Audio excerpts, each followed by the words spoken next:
മുകുന്ദമാല സ്തോത്ര ഈ പുസ്തകം ഇല്ലാത്തവർ നെറ്റിൽ അല്ലെങ്കിൽ ഓൺലൈനിൽ നിങ്ങൾക്ക് ഡൗൺലോഡ് ചെയ്യാം. നമ്മൾ മുകുന്ദമാല സ്തോത്ര ശ്ലോകങ്ങളായിരിക്കും ചർച്ച ചെയ്യുന്നത്. ഇല്ലെങ്കിൽ ഷിനോജ് പ്രഭുയുടെ നമ്പറിലേക്ക് നിങ്ങൾ കോൺടാക്ട് മീൻസ് ഒരു മെസ്സേജ് ഇട്ടാൽ അവർ PDF അയച്ചു തരും. 055-801-0613.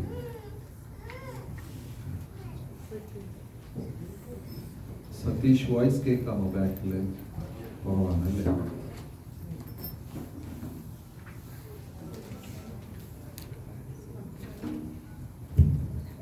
ഹരേ കൃഷ്ണ, ഹരേ കൃഷ്ണ.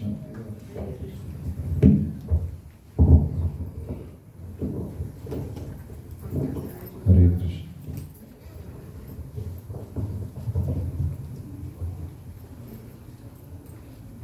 ഹരേ കൃഷ്ണ.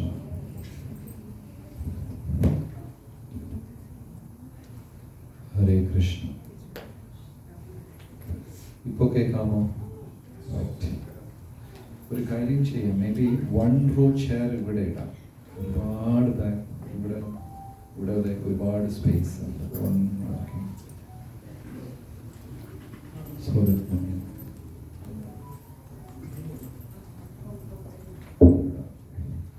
സോ നമ്മളിപ്പോ മുകുന്ദമാല സ്തോത്ര ഈ പുസ്തകത്തിനെയാണ് ഇവിടെ ഇപ്പോൾ ചർച്ച ചെയ്യാൻ പോകുന്നത്.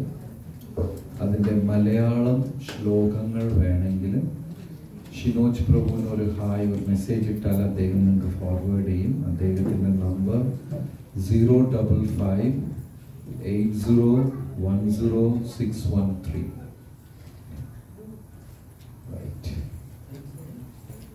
801-0613. ഓം നമോ ഭഗവതേ വാസുദേവായ. ഓം നമോ ഭഗവതേ വാസുദേവായ. ഓം നമോ ഭഗവതേ വാസുദേവായ. ഓം നമോ ഭഗവതേ വാസുദേവായ. നാരായണം നമസ്കൃത്യ നരം ചൈവ നരോത്തമം ദേവീം സരസ്വതീം വ്യാസം തതോ ജയമുദിരയേ. ഹേ കൃഷ്ണ കരുണാ സിന്ധോ ദീനബന്ധു ജഗത്പതേ. ഗോപേശ ഗോപികാ കാന്ത രാധാകാന്ത നമോസ്തുതേ. തപ്തകാഞ്ചന ഗൗരാംഗീ രാധേ വൃന്ദാവനേശ്വരി. വൃഷഭാനുസുതേ ദേവി പ്രണമാമി ഹരിപ്രിയേ. ജയ ശ്രീ കൃഷ്ണ ചൈതന്യ പ്രഭു നിത്യാനന്ദ ശ്രീ അദ്വൈത ഗദാധര ശ്രീവാസദി ഗൗരഭക്ത വൃന്ദ. ഹരേ കൃഷ്ണ ഹരേ കൃഷ്ണ കൃഷ്ണ കൃഷ്ണ ഹരേ ഹരേ ഹരേ രാമ രാമ രാമ ഹരേ ഹരേ.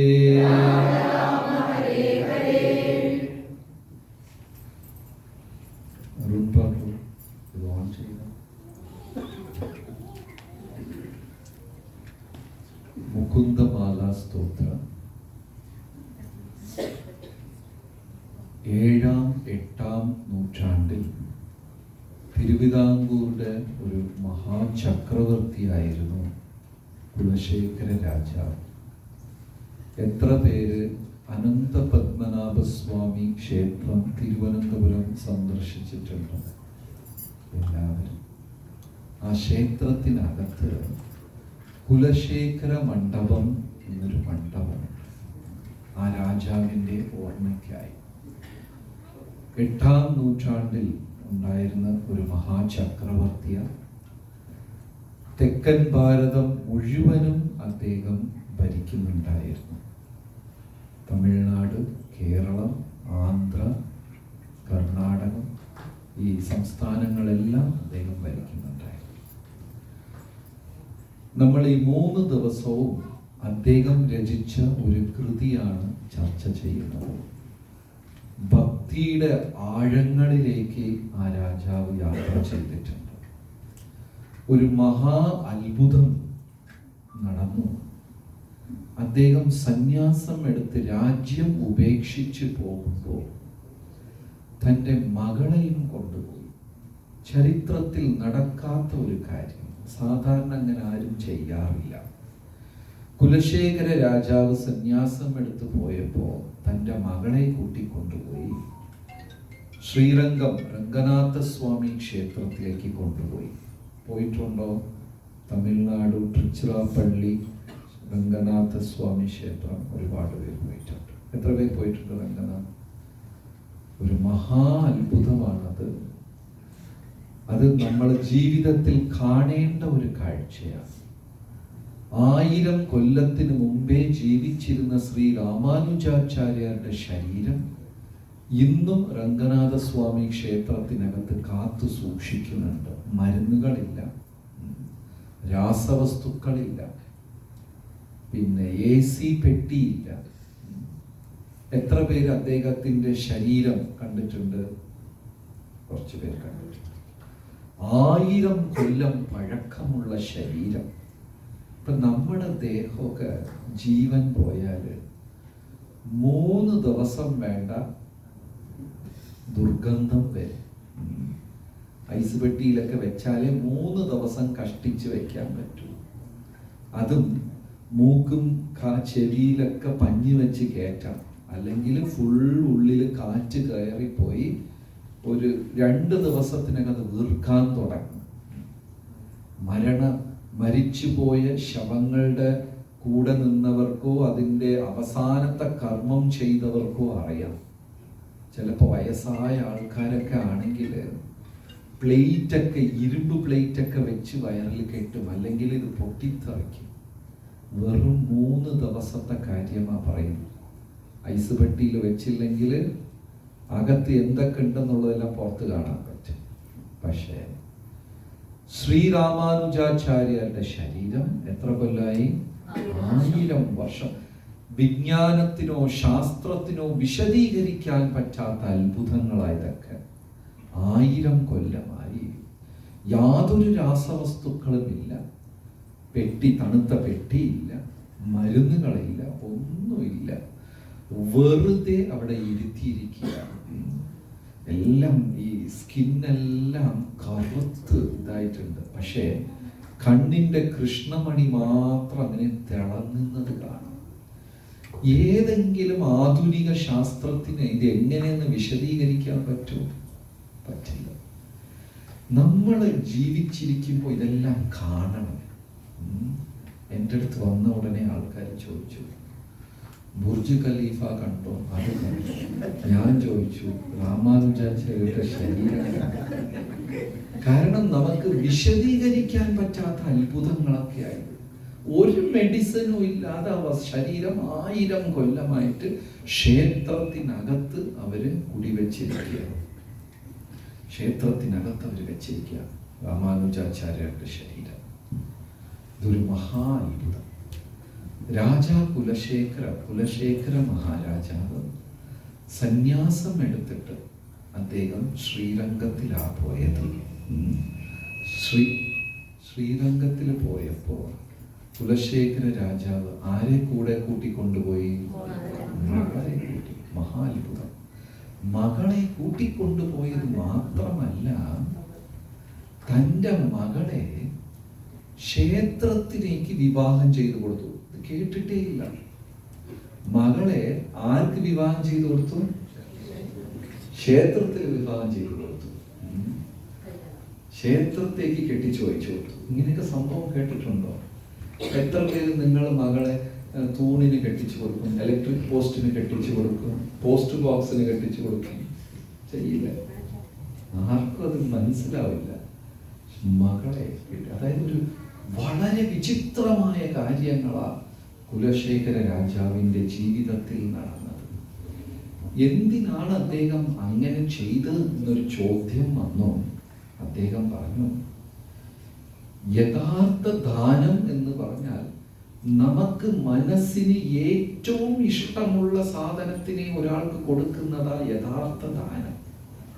നമ്മൾ എന്ത് ദാനം ചെയ്യും? രണ്ടെണ്ണം ഉള്ളത്, വേണ്ടാത്തത്, ഇട്ട ഫിറ്റ് ആവാത്തത്, ആ ഡിസൈൻ ഇഷ്ടപ്പെടാത്തത്, ഇങ്ങനത്തെ സാധനങ്ങളാണ് നമ്മൾ എന്ത് ചെയ്യുക? ദാനം കൊടുക്കുക. ഇഷ്ടപ്പെട്ടതാരും കൊടുക്കില്ല. കൊടുക്കോ?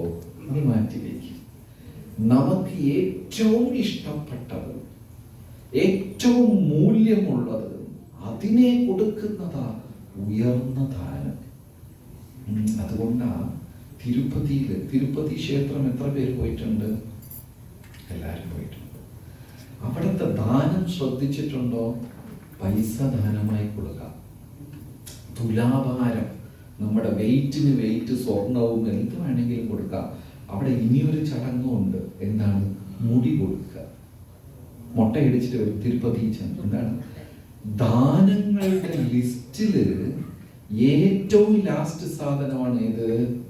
മുടി കൊടുക്കുക. കാരണം നമുക്ക് ഉറപ്പാണ് വീട്ടിൽ എത്തുന്ന മുമ്പേ അത് വളരും. ഒരിക്കൽ മുടി ദാനം ചെയ്താൽ ഇനി വളരെയില്ല എന്നുണ്ടെങ്കിൽ ആരെയും കൊടുക്കോ? നിങ്ങളുടെ ബർത്ത്ഡേക്ക് ഞാൻ വന്നൊരു ചുവന്ന തുണിയൊക്കെ പൊതിഞ്ഞ ഒരു ഗിഫ്റ്റ് ബോക്സ്, ഹാപ്പി ബർത്ത്ഡേ പാട്ടൊക്കെ പറയും. തുറന്നു നോക്കിയ ഫുള്ള് മുടി. എങ്ങനെ?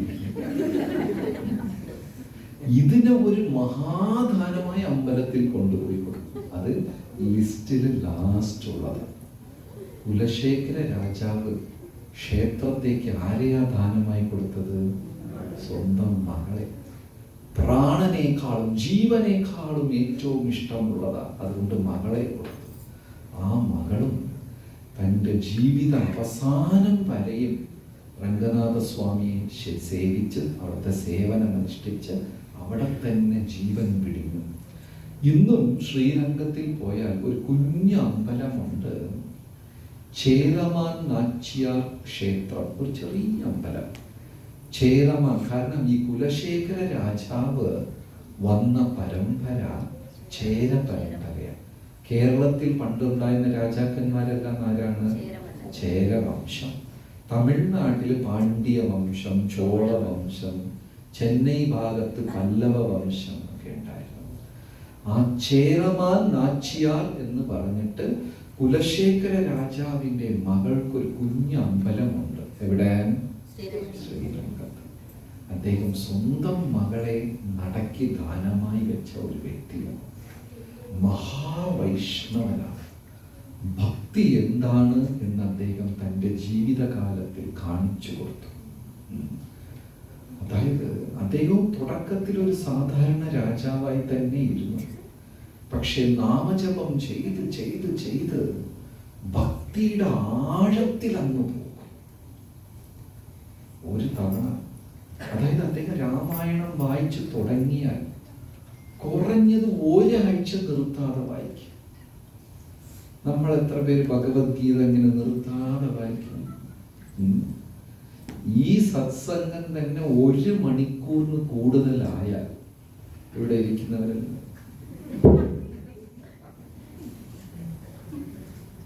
എപ്പ തീരും എന്ന് വിചാരിക്കും അല്ലേ?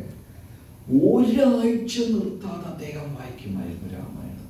കാരണം അത് കിട്ടിക്കഴിഞ്ഞാൽ അതിന് തുല്യമായി വേറെ ഒരു സുഖം അദ്ദേഹം ഈ ഭൗതിക ലോകത്തിൽ അനുഭവിക്കുന്നു. നമ്മളെല്ലാവരും നമ്മുടെ ജീവിതത്തിൽ 100% തൃപ്തരാണോ? ഇവിടെ കൂടിയിരിക്കുന്ന സജ്ജനങ്ങളെല്ലാം തൃപ്തരാണോ?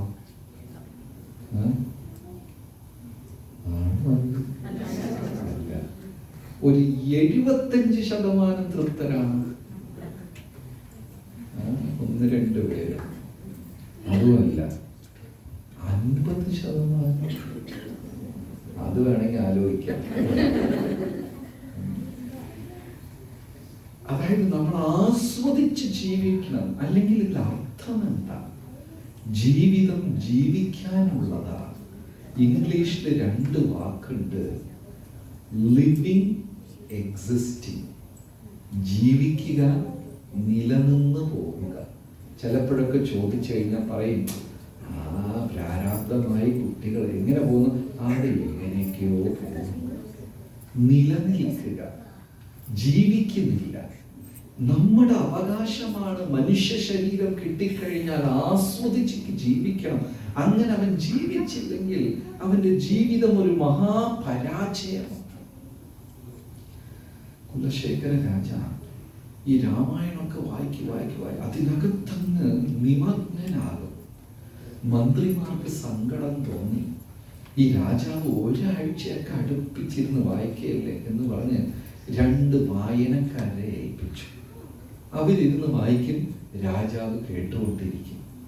ഇങ്ങനെ ഒരു സഹായം കൂടെ കിട്ടിയത് കൊണ്ട് ഒരാഴ്ച ഇരുന്ന് വായിക്കുന്ന ആൾ 2 ആഴ്ച ഇരുന്ന് വായിക്കാൻ തുടങ്ങി. ഇതിപ്പോ എക്സ്ട്രാ പണിയായി. രാമായണത്തിന്റെ ആഴത്തിൽ അദ്ദേഹം ഇറങ്ങിച്ചെല്ലും.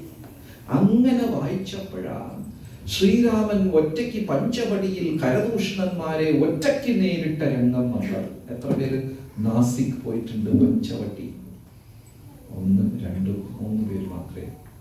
നാസിക്, പഞ്ചവടി. ആ സ്ഥലത്തിന് നാസിക്, മഹാരാഷ്ട്രയില് നാസിക് എന്ന് പേര് വരാൻ തന്നെ കാരണം ശൂർപ്പനഖയുടെ നാസിക് മൂക്കിന് വന്ന് ലക്ഷ്മണൻ വെട്ടിയത് കൊണ്ട്. ശൂർപ്പനഖയുടെ മൂക്ക് വീണ സ്ഥലമാണ് ഏത്? നാസിക്. ശൂർപ്പനഖയുടെ ചോര പടിഞ്ഞ സ്ഥലമാണ്. അവിടെയാണ് റിസർവ് ബാങ്ക് ഓഫ് ഇന്ത്യ നോട്ടടിക്കുന്നത്. ഇന്ത്യയുടെ പ്രസ്, റിസർവ് ബാങ്ക് ഓഫ് ഇന്ത്യയുടെ നോട്ട് പ്രസ് അവിടെയാണ് ഉള്ളത്. ശൂർപ്പനഖയുടെ ചോര വീണ സ്ഥലം നാസിക്, പഞ്ചവടി. അപ്പോ പഞ്ചവടിയിൽ ശ്രീരാമചന്ദ്രമൂർത്തി ഒറ്റയ്ക്ക് 14,000 കരദൂഷണന്മാരെ ഒറ്റയ്ക്ക് നേരിടുന്നു. രാമായണത്തിൽ നിങ്ങൾക്ക് ആ ഭാഗം അറിയാമായിരിക്കും. ഒറ്റയ്ക്ക്. കാരണം രാമനും ലക്ഷ്മണനും ഉണ്ടായിരുന്നു. ശ്രീരാമൻ ലക്ഷ്മണന്റെ അടുത്ത് പറഞ്ഞു, സീതാദേവി ഒറ്റയ്ക്കാണ്, നീ ചെന്ന് സീതയ്ക്ക് സംരക്ഷണത്തിന് ഇരിക്കണം, ഞാൻ പോയി യുദ്ധം ചെയ്യാം. ലക്ഷ്മണൻ ചോദിച്ചു, പ്രഭു ഒറ്റയ്ക്ക് എന്തിനാ പോകുന്നത്? നീ അതിനെക്കുറിച്ച് ചിന്തിക്കണ്ട. 14,000 രാക്ഷസന്മാരുടെ മധ്യേ ശ്രീരാമൻ ഒറ്റയ്ക്ക് നിന്ന് സുദർശന ചക്രം ചുറ്റുന്നത് പോലെ അത്ര പേരെയും വധിച്ചു. പഞ്ചവടിയിൽ നടന്നതാണ്. ഈ രംഗമാണ് വായിക്കുന്നത്. കുലശേഖര രാജാവ് ഇതാണ് കേൾക്കുന്നത്. കേട്ട പാടെ കുലശേഖര രാജാവ് ചാടി അങ്ങ് എണീറ്റ് സേനാനായകൻ, നമ്മുടെ സൈന്യം മുഴുവനും തായി നമ്മൾക്കങ്ങ് പഞ്ചവടിയിലേക്ക് പോവാം. ശ്രീരാമചന്ദ്രമൂർത്തി 14,000 കരദൂഷണന്മാരുടെ കൂടെ ഒറ്റയ്ക്ക് ഏകനായി യുദ്ധം ചെയ്യുന്നു. നമുക്ക് സഹായത്തിന് പോണ്ടേ? അവൻ ഇറങ്ങി തിരിച്ചു. ഈ സോൾജേഴ്സിന് എന്ത് ചെയ്യണമെന്ന് അറിയില്ല. രാജാവിന് മുഴുവട്ട. കാരണം ഭക്തി കൂടിയ നമ്മളെയും നാട്ടുകാർ വട്ടെന്ന് വിളിക്കും. അങ്ങനെ ആർക്കെങ്കിലും അനുഭവം ഉണ്ടോ? ബന്ധുക്കൾ ആരെങ്കിലും നിങ്ങളെ വട്ടെന്ന് വിളിച്ചു? ആർക്കും ഇല്ല. ഭക്തി കൂടിക്കഴിഞ്ഞാൽ നാട്ടുകാർ നമ്മളെ വട്ടെന്ന് വിളിക്കും, നമ്മൾ അവരെ തിരിച്ചു വിളിക്കും. ചുരുക്കത്തിൽ ആർക്കാണെന്ന് അറിയില്ല. രാജാവ് അങ്ങോട്ട് ഇറങ്ങി തിരിച്ചു. സൈന്യത്തിനെ വിളിച്ച്, സേനാനായകന്മാരെ വിളിച്ച്, നമുക്ക് പഞ്ചവടി നാസിക്കിലോട്ട് പോവും. എല്ലാവരും തിരിച്ചു. സൈന്യത്തിന് എന്ത് ചെയ്യും? രാജാവിനെ എതിർത്ത് എന്തെങ്കിലും പറയാൻ പറ്റുമോ? വായനക്കാർ പറഞ്ഞോ, പ്രഭു ഇനിയും ബാക്കിയുണ്ട്, ബാക്കി അവിടെ ഇരിക്കട്ടെ, ഞാൻ അങ്ങോട്ട് പോവാം. ഇറങ്ങി. മന്ത്രിമാർക്ക് എന്ത് ചെയ്യണമെന്ന് അറിയില്ല.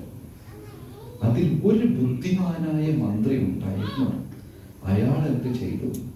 ഈ കുതിരപ്പടയിൽ അതിവേഗത്തിൽ രഥമോട്ടിക്കാൻ അറിയുന്ന 2 പേരെ അങ്ങ് വിളിച്ചു. അവരെടുത്ത് രഹസ്യമായ ഒരു കാര്യം പറഞ്ഞ് മുന്നോട്ട് വിട്ടു. ഈ കുതിരപ്പടയിൽ ചില ഇവർ വളരെ വേഗത്തിൽ കുതിര തെളിച്ചു പോകും. അവരെ മുന്നോട്ട് വിട്ടു. രാജാവും വലിയ സൈന്യവും പഞ്ചവടിയെ നോക്കി യാത്ര തിരിക്കുന്നു. ഇവർ കുറേ അകലെ പോയിട്ട് ഈ 2 സോൾജേഴ്സും തിരിച്ചു വന്നു. രാജാവ് നോക്കിയപ്പോൾ തന്റെ സോൾജേഴ്സ്, നിങ്ങൾ എവിടെന്നാ വരുന്നത്? അവര് പറഞ്ഞു, ഞങ്ങൾ പഞ്ചവടിയിൽ നിന്ന് വരികയാണ് മഹാരാജ, യുദ്ധത്തിൽ ശ്രീരാമൻ ജയിച്ചു, ഇനി നമ്മൾ പോകേണ്ട ആവശ്യമില്ല. ആണോ? ശരി, തിരിച്ചു. അതായത് ഇന്നും നമ്മൾ ഈ ഗീതയും രാമായണമൊക്കെ വായിക്കുമ്പോൾ നമ്മുടെ മനസ്സിന്റെ ഉള്ളിൽ പലർക്കും ഇതൊക്കെ സത്യമാണ്, ഇനി കെട്ടുകഥയാണ്, പണ്ട് രാമനെ കൊണ്ട് എന്തെങ്കിലും പ്രൂഫ് ഉണ്ടോ, ഇങ്ങനെയൊക്കെ ചിന്തിക്കുന്നവരാ. എത്രയ്ക്കും നമ്മൾ വിശ്വസിക്കുമോ അത്രയ്ക്കും ഈശ്വരന്റെ സാക്ഷാത്കാരം ഉണ്ടാകും. ഗീതയിൽ കൃഷ്ണൻ അർജുനന്റെ അടുത്ത് പറയുന്നു, പ്രപദ്യന്തേ താം തഥൈവ ഭജാമ്യഹം. നീ എത്ര ശതമാനം എന്നെ വിശ്വസിക്കുന്നു അത്ര ശതമാനം ഞാൻ നിന്റെ അടുത്ത് വരും. വിശ്വാസം ഇല്ലെങ്കിൽ ദൈവം വരത്തേയില്ല. അപ്പോ ഇങ്ങനെയാണ് കുലശേഖര രാജാവിന്റെ കാര്യം. ആദ്യത്തെ 2 ശ്ലോകം പ്രാർത്ഥനാ ശ്ലോകങ്ങളാണ്. മുകുന്ദമാലാ സ്തോത്രം 8ാം നൂറ്റാണ്ടിൽ എഴുതിയ കൃതി. ഇത് സ്വാമി പ്രഭുപാദർ ഇതിന്റെ ആദ്യത്തെ 6 ശ്ലോകം തർജ്ജിമ ചെയ്തു. പ്രഭുപാദർക്ക് വളരെ ഇഷ്ടപ്പെട്ട ഗ്രന്ഥമായിരുന്നു. ആദ്യത്തെ 6 ശ്ലോകം അദ്ദേഹം തർജ്ജിമ ചെയ്തത്. പിന്നെ അദ്ദേഹത്തിന് സമയം കിട്ടിയില്ല, 6ാമത്തെ ശ്ലോകത്തോട് നിന്നു. പിന്നെ സ്വാമി പ്രഭുപാദരുടെ പ്രിയപ്പെട്ട ശിഷ്യന്മാരിൽ ഒരാളായ സത്സ്വരൂപ മഹാരാജാവാണ് ഇതിന്റെ ബാക്കി പൂർത്തീകരിച്ചത്. ആദ്യത്തെ ശ്ലോകം ഇതെനിക്ക് പാടാൻ അറിയുന്നവരുണ്ടെങ്കിൽ നന്നായിരുന്നു. ഇത് യൂട്യൂബിലൊക്കെ പോയ പല രാഗത്തിൽ മുകുന്ദമാലാ സ്തോത്രം ആലാപനം ചെയ്തതൊക്കെ ഉണ്ട്. ശ്രീവല്ലഭേതി വരദേതി ദയാപരേതി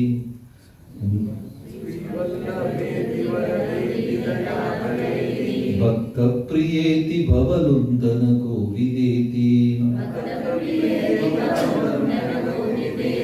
നാഥേതി നാഗശയനേതി ജഗന്നിവാസേതി ആലാപിനം പ്രതിദിനം കുരു മാം മുകുന്ദ.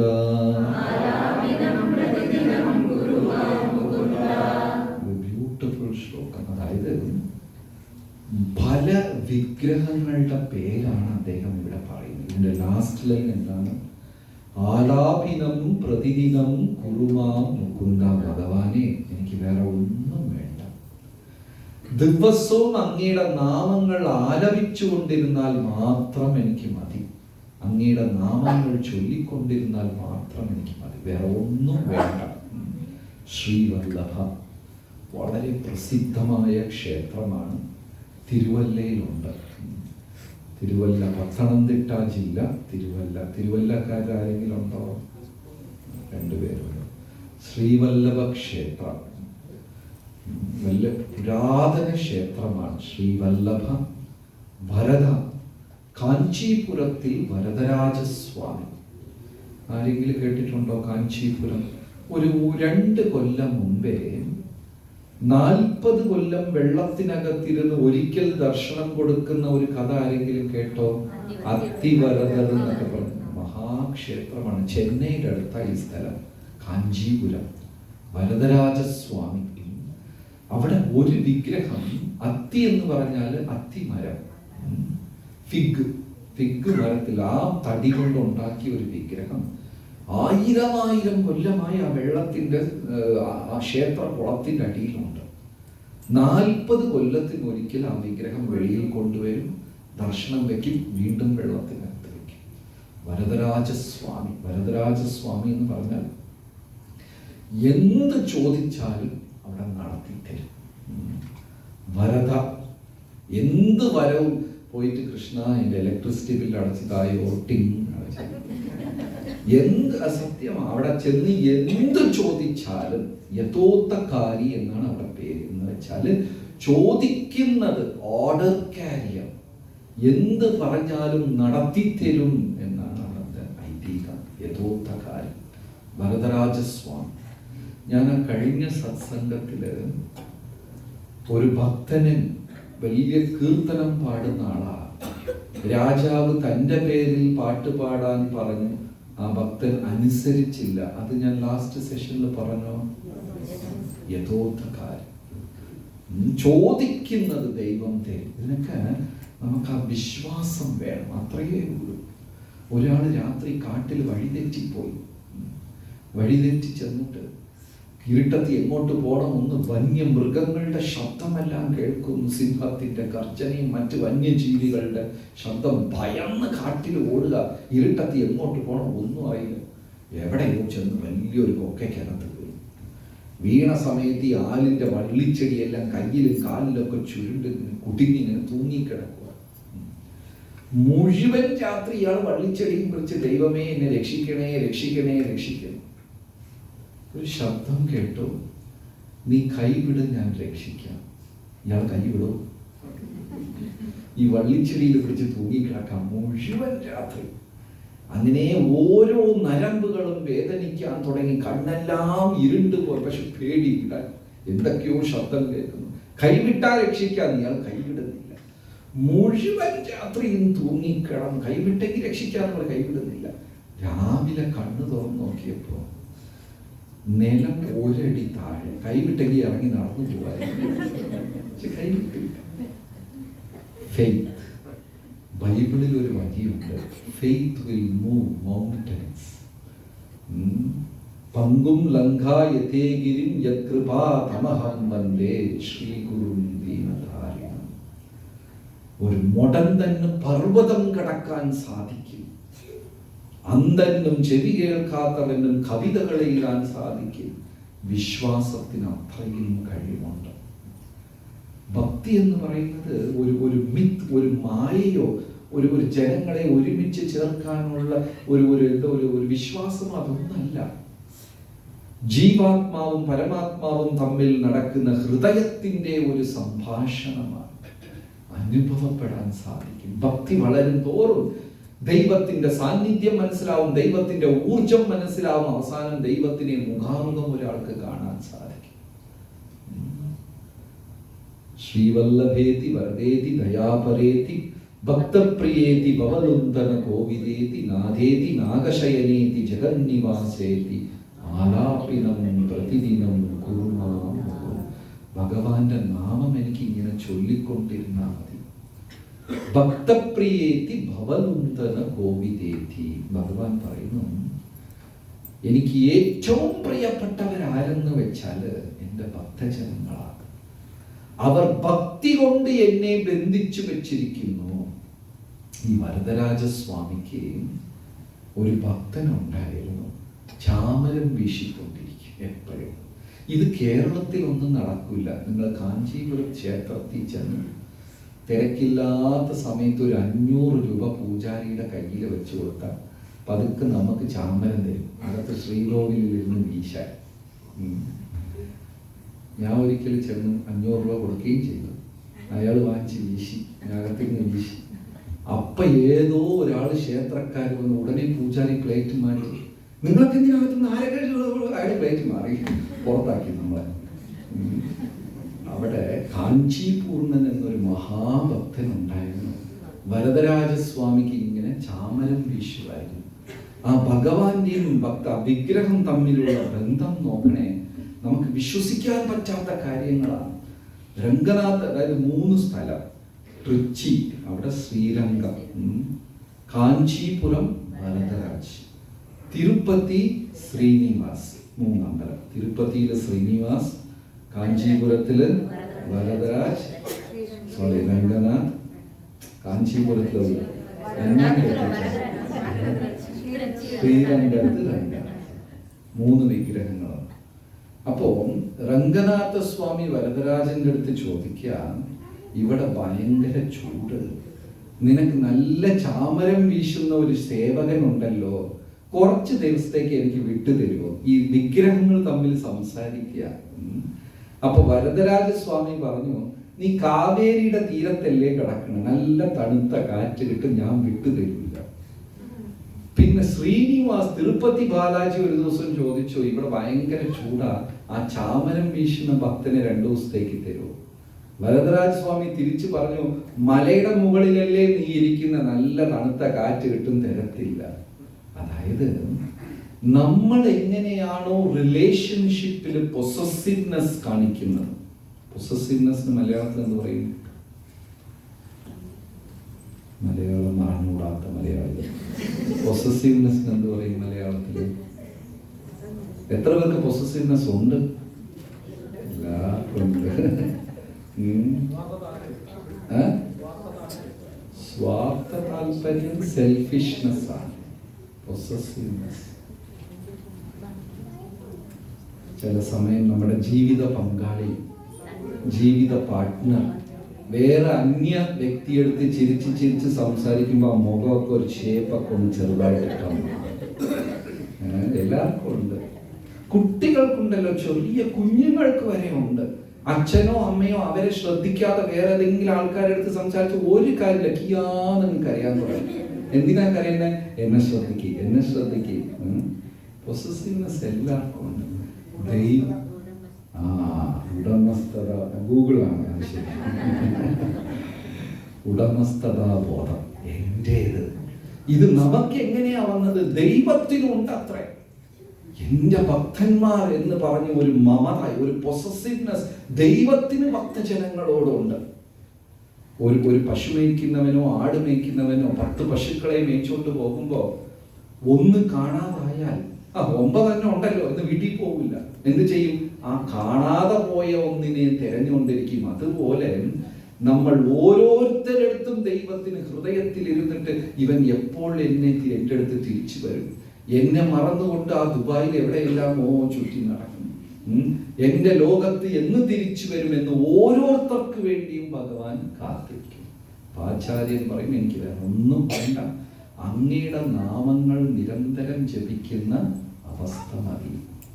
അടുത്തത് 2ാമത്തെ ശ്ലോകം. ബോറടിക്കുന്ന മ്യൂസിക് ബ്രേക്ക് വേണോ? 2ാമത്തെ ശ്ലോകം. ജയതു ജയതു ദേവോ ദേവകീ നന്ദനോയം, ജയതു ജയതു ജയതു കൃഷ്ണ വൃഷ്ണിവംശ പ്രദീപഃ,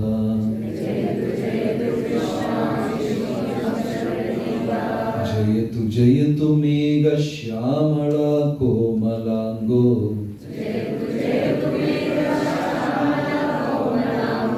ജയതു ജയതു പൃഥ്വിഭാരനാശോ മുകുന്ദ.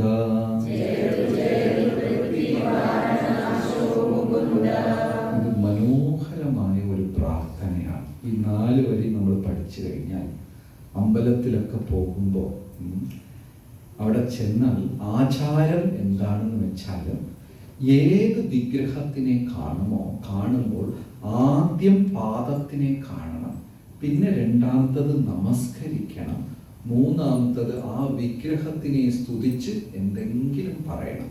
ഇതാണ് ഒരു ക്ഷേത്ര ദർശനത്തിന്റെ ആചാരം. ഫസ്റ്റ് എന്ത് ചെയ്യണം? ഏത് അമ്പലത്തിൽ പോയാലും ദർശനം എങ്ങനെയാ എടുക്കുക? ക്ഷേത്രത്തിൽ നമ്മൾ കേരളത്തിൽ എവിടെ പോയി തൊഴാൻ പോയി, എന്ത് ചെയ്ത്? തൊഴുതു. എന്താ അത്? അറിയില്ല. എല്ലാവരും നിന്ന് ഞാൻ നിന്ന്, ചിലർ കണ്ണു തോന്നി കണ്ണു എന്താ ചെയ്യുന്ന അറിയില്ല.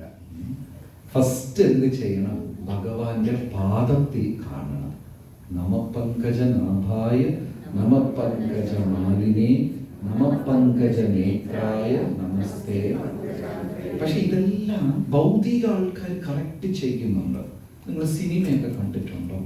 80s 90s ഹീറോയിനെ കാണിക്കുമ്പോൾ ഫസ്റ്റ് എന്ത് കാണിക്കും? ഹീറോയുടെ കാല്, പിന്നെ സ്റ്റെപ്പൊക്കെ, പിന്നെ ക്യാമറ കാലിങ്ങനെ സിഗരറ്റൊക്കെ. അവർ കറക്റ്റായിട്ട് ചെയ്യില്ല. നമ്മൾ ചെയ്യേണ്ട കാര്യമല്ല. ഞാനിപ്പോൾ ഈ ഇടയ്ക്ക് ഒരു അമ്പലത്തിൽ പോയി കലാപരിപാടിക്ക് ഒരു ഡാൻസ് പ്രോഗ്രാം. ഡാൻസ് സ്ക്രീൻ തുറന്നപ്പോൾ ഒരു ലേഡി തിരിഞ്ഞു നിൽക്കും. നമുക്ക് ഫസ്റ്റ് ബാക്ക് കാണാൻ പറ്റും. ഇപ്പൊക്കെ അങ്ങനെയാണ് ഡാൻസ് അല്ലേ? ആദ്യം തിരിഞ്ഞു നിൽക്കും, പിന്നെ അവരിങ്ങോട്ട് തിരിയും. ഫസ്റ്റ് ഭഗവാനെ ദർശനം എടുക്കുമ്പോൾ എവിടെ കാണണം? പാദത്തിൽ. അത് കഴിഞ്ഞ ഉടനെ നമസ്കരിക്കുക. പുരുഷന്മാരാണെങ്കിൽ സാഷ്ടാംഗം വീണ് നമസ്കരിക്കുക, സ്ത്രീകളാണെങ്കിൽ മുട്ടുകുത്തി. ഇനി അതൊക്കെ ചെയ്യാൻ പറ്റില്ല, ഡ്രസ്സിൽ അഴുക്കാവും എന്നൊരു ചിന്തയുണ്ടെങ്കിൽ ഒരു തലയെല്ലാം കുനിഞ്ഞ് കൈകൂപ്പി അത് കഴിഞ്ഞ് അറിയാവുന്ന സ്തുതികളോ ശ്ലോകമോ ആ വിഗ്രഹത്തിനെ സ്തുതിച്ച് പറയണം. ഒന്നും അറിഞ്ഞൂടെങ്കിൽ ഹരേ കൃഷ്ണ കൃഷ്ണ കൃഷ്ണ ഹരേ ഹരേ, ഹരേ രാമ രാമ രാമ. ആ വിഗ്രഹത്തിനെ കുറിച്ച് എന്തെങ്കിലും അറിയാമെങ്കിൽ സ്തുതിച്ച് പറയുക. ഇത് അതിന് പറ്റിയ ഒരു ശ്ലോകമാണ്. ജയത്തു ജയത്തു ദേവകി ദേവോ ദേവകി നന്ദന. ദേവകിയുടെ പുത്രനായ കൃഷ്ണന് ജയം. പിന്നെ കൃഷ്ണോ വൃഷ്ണിവംശ പ്രദീപ, വൃഷ്ണികുല തിലകം, ആ കൃഷ്ണന് പ്രണാമം. മേഘശ്യാമള, ഭയങ്കര സൗന്ദര്യം എന്നാ ഭഗവാനെ കുറിച്ച് പറയും. കാർമീക വർണ്ണം, ബ്ലൂയിഷ് ബ്ലാക്ക്, ആ നിറം, അതായത് ശംഖുപുഷ്പത്തിന്റെ നിറമാണ് ഭഗവാൻ എന്ന്. ശംഖുപുഷ്പം കണ്ടിട്ടുണ്ടോ? അക്കാസി, ഒരു പ്രത്യേക നീല നിറം. നമുക്കൊന്നും ചിന്തിക്കാൻ പറ്റില്ല. കാരണം നമുക്കറിയാവുന്നത് ഒന്നാ അല്പം വെളുത്തിരിക്കില്ലെങ്കിൽ എന്നെ പോലെ കറുത്തിരിക്കും. നമുക്ക് വേറെ കളറൊന്നും അറിയില്ല. പച്ച കളറൊക്കെ ആരെങ്കിലും കണ്ടിട്ടുണ്ടോ? നീല, ചുവപ്പ് ഒന്നും കണ്ടിട്ടില്ല. പക്ഷെ പല നിറത്തിലുണ്ടായിരുന്നു. അപ്പൊ അതൊക്കെ എങ്ങനെ വേറെ നിറത്തിൽ ഉണ്ടാകും? പശു എത്ര നിറത്തില പശുവിനെ കാണുന്നത്? വെള്ളയുണ്ട്, കറുപ്പുണ്ട്, വെള്ളയും കറുപ്പും മിക്സ്ഡ് ഉണ്ട്, ബ്രൗൺ കളർ ഉണ്ട്, ഗ്രേ കളർ ഉണ്ട്, ആഷ് കളർ ഉണ്ട്, ഒരു ടൈപ്പ് മെറൂൺ റെഡിഷ് കളർ ഉണ്ട്. ദേവന്മാരും പല നിറത്തിലാണ്. ശ്രീരാമചന്ദ്രമൂർത്തി ഗ്രീൻ കളർ എന്നാണ് രാമായണം പറയും. മരകതം, എമറാൾഡ് ഗ്രീൻ, പച്ചൈമാ മലൈപോൽ മീൻ, ഗ്രീൻ കളറിലാണ് രാമചന്ദ്രമൂർത്തി. മേഘശ്യാമള കോമലാംഗോ, അങ്ങനത്തെ ഒരു നിറം. ലാസ്റ്റ് ലൈനാണ് ഇതിൽ ഇമ്പോർട്ടൻറ്റ്. എന്താണ്? പൃഥ്വി ഭാര നാശോ മുകുന്ദ, ഭൂമിയുടെ ഭാരത്തിനെ ഇല്ലാണ്ടാക്കാൻ വന്ന ആളാണ്. അതെന്താ അങ്ങനെ ഭൂമിയുടെ ഭാരത്തിനെ ഇല്ലാതാക്കുക? ഇതൊരു സൈക്കോളജിക്കൽ മെസ്സേജാണ്. ചിന്തകൾക്ക് ഭാരമുണ്ട്. നമ്മുടെ ചിന്തയുണ്ടല്ലോ, തോട്ട്സ്, ചിന്തകൾക്ക് ഒരു വെയിറ്റ് ഉണ്ട്, ഭാരമുണ്ട്. വിഷമിപ്പിക്കുന്ന ചിന്തയാണെങ്കിൽ അതിന് ഭാരം കൂടും. എന്താ പേര്? ശ്രീലക്ഷ്മി. ഏത് ക്ലാസ്സിലാ? ഗ്രേഡ് 2. നീയാണ് മോഡൽ. ശരി. ഇപ്പൊ ഇന്ന് വന്ന് ശ്രീലക്ഷ്മി സ്കൂളിൽ നിന്ന് വീട്ടിലേക്ക് തിരിച്ചു വരാം. ഓക്കെ. ഇന്ന് മാത്സ് ടെസ്റ്റ്. മാത്സിൽ 100ന് 0 കിട്ടി, 0 ഫെയിലായി. വീട്ടിലേക്ക് എങ്ങനെ തിരിച്ചു വരും? വീട്ടിൽ കയറി വരുമ്പോൾ എങ്ങനെ വരും? എങ്ങനെ വരും? കാണിക്ക്, നടന്ന് കാണിക്ക്, വിഷമിച്ച് കാണിക്ക്. പതുക്കെ തലയൊക്കെ താഴെ വെച്ച്.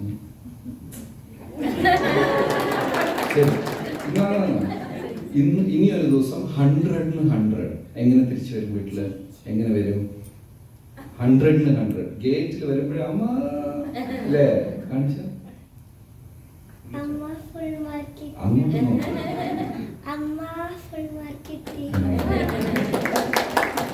ചിന്തകൾക്ക് ഭാരമുണ്ടത്രേ. വിഷമിപ്പിക്കുന്ന, പ്രയാസം കൂടുന്ന ചിന്തകൾ കൂടുമ്പോ നമ്മുടെ ശരീരം, ചിലരെയൊക്കെ കണ്ടിട്ടുണ്ടോ, ഒരു 30-40 വയസ്സിൽ തന്നെ 50-60 പോലെ അവരെ രൂപം മാറും. എന്തുകൊണ്ടാ? അത്രയ്ക്കും പ്രയാസം അനുഭവിച്ച് ജീവിതത്തിൽ തീരാത്ത ദുഃഖം. ഒരു 40 കാണുമ്പോൾ തന്നെ അവർ കിഴവന്മാരെ പോലെ. കണ്ടിട്ടുണ്ടോ അങ്ങനെയുള്ളവരെ? ചിലത് 70 ആയാലും 20 പോലെ. മനസ്സിന്റെ സുഖം അവരുടെ രൂപത്തിൽ പ്രതിഫലിക്കും, പ്രായത്തിൽ പ്രതിഫലിക്കും. ഇപ്പോ വെറും കൈ, കാലിക്കൈയും വീശിയിട്ട് നടക്കുമ്പോഴാണോ നമുക്ക് ഒരുപാട് ദൂരം നടക്കുക? അല്ല വെയിറ്റ് തൂക്കിയിട്ട് നടക്കുമ്പോഴാണോ? വെറും കൈ. ഭാരമില്ലെങ്കിൽ ജീവിതം 70-80 ഒക്കെ സുഖമായിട്ട് പോകും. ഒരുപാട് ഭാരം മനസ്സിലുണ്ടെങ്കിൽ 50, 55 ഷുഗർ, പ്രഷർ, കൊളസ്ട്രോൾ എല്ലാം 58, 60 കഷ്ടിച്ചങ്ങോട്ട് പോകും. ഭൂമിയുടെ ഭാരം എന്ന് പറയുമ്പോൾ അഹങ്കാരമുള്ള ജനങ്ങളെ കൊണ്ട് നിറയുമ്പോൾ ഭൂമിയുടെ ഭാരം വരും. അപ്പോ കൃഷ്ണ ഭഗവാൻ ഭൂമിയിൽ ഉണ്ടായിരുന്ന സമയത്ത് യദുകുല രാജാക്കന്മാരുണ്ടായിരുന്നു. അവരെല്ലാവരും നമ്മൾ കൃഷ്ണന്റെ ആൾക്കാരാ എന്ന് പറഞ്ഞ് ഭയങ്കര അഹങ്കാരമായിരുന്നു. ആർക്ക്? യദുകുലത്തിൽ യദുവംശത്തിലുള്ളവർ നമ്മൾ കൃഷ്ണന്റെ ബന്ധുക്കളാ. ഭയങ്കര അഹങ്കാരം. ചിലരൊക്കെ ഗുരുവായൂർ അമ്പലത്തിൽ തൊഴാൻ പോയ ഫ്രണ്ട് ലൈനിൽ കയറി ഇടിച്ചേക്കുന്നുണ്ട്. അതെന്താ? ഞാൻ ഇവിടത്തെ ആളാണ്. ഒരു അഹങ്കാരം ഭക്തന്മാർക്ക് ചേരുന്നതേ അല്ല. അഹങ്കാര വിമൂഢാത്മാ കർത്ത അഹമിക്ക് മന്യത്തെ. അപ്പോ ഗാന്ധാരിയുടെ 100 മക്കളും യുദ്ധത്തിൽ മരിച്ചു. അപ്പൊ ഗാന്ധാരി കൃഷ്ണന്റെ അടുത്ത് ചെന്ന് ചോദിക്കുക, കൃഷ്ണ, ഒന്നെങ്കിലും ബാക്കി വെക്കാമായിരുന്നല്ലോ. എന്റെ എത്ര കുഞ്ഞുങ്ങളെ കൊന്നത്? 100 എണ്ണം. എന്റെ കൺമുമ്പേ 100 എണ്ണവും മരിച്ചു. ഒരമ്മയ്ക്ക് താങ്ങാൻ പറ്റാവുന്നതിൽ ഏറെ ദുഃഖമാണിത്. ഒരമ്മയും ഇത് താങ്ങത്തില്ല. ഒരുത്തനെങ്കിലും നീ വിചാരിച്ചിരുന്നാൽ ബാക്കി വെക്കാം. ഉടനെ ഭഗവാൻ പറഞ്ഞു, അത് കർമ്മഫലം. നിന്റെ മക്കൾ തിരഞ്ഞെടുത്ത മാർഗം ശരിയല്ല.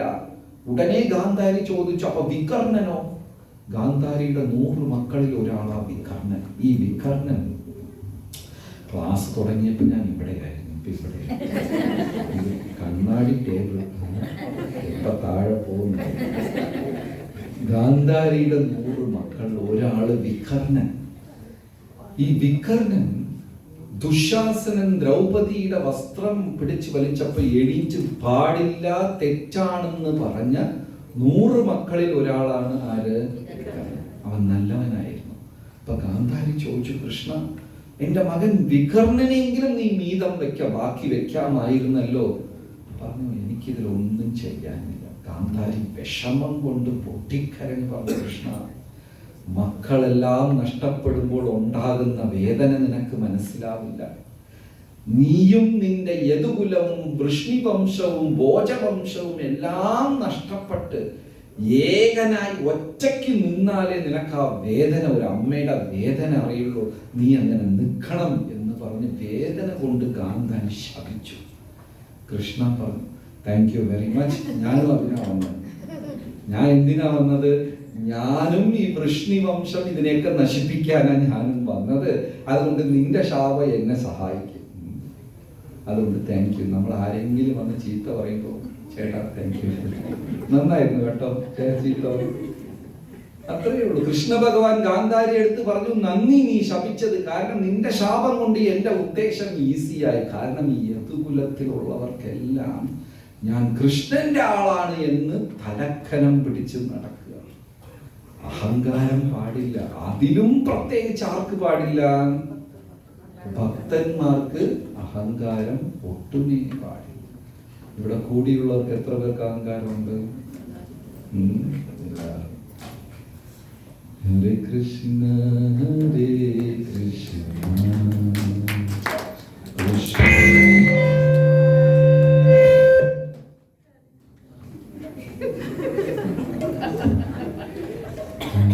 Krishna Hare Krishna Krishna Krishna Hare Hare Hare Rama Hare Rama Rama Rama Hare Hare